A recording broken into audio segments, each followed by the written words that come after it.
గత ప్రభుత్వ అసమర్థ పాలనతో ఆర్థిక వ్యవస్థ అతలాకుతలంగా మారిందని, వాటిని సరిదిద్దేందుకే తమకు ఇంత టైం పట్టిందని పురపాలక శాఖ మంత్రి నారాయణ అన్నారు.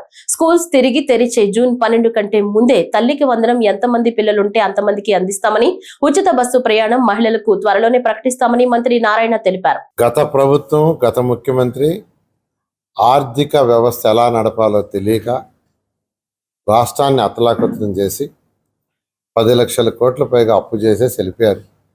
అయితే అప్పు చేసినప్పుడు ఎవరు తీర్చాలంటే మనందరం మనం కట్టే ట్యాక్స్లే, జిఎస్టీ కావచ్చు, ఏ ట్యాక్స్ అయినా కావచ్చు, వాటి ద్వారానే తీర్చాల్సింది. తీర్చకుండా ఉంటే ఊరుకోరు. అయినా ముఖ్యమంత్రి గారు ఉన్న అపారానంతో ఈరోజు 1 by 1 చేసుకుంటూ ఏదైతే ఎలక్షన్స్ ముందు ఎన్డీఏ పార్టీలు అన్నీ కలిసి, కూటమి పార్టీలు 3, అటు జనసేన కావచ్చు, బీజేపీ కావచ్చు, తెలుగుదేశం కావచ్చు, ఒక మేనిఫెస్టో చేసి ఆ మేనిఫెస్టోలో ఏదైతే చెప్పారో పెన్షన్స్ కావచ్చు 4,000 ఇస్తామని దాన్ని మాట తప్పకుండా ఇవ్వటం జరిగింది. మహిళలకి 3 సిలిండర్ల మాట తప్పకుండా చేయడం జరిగింది. అన్నా క్యాంటీన్ స్టార్ట్ చేసాం.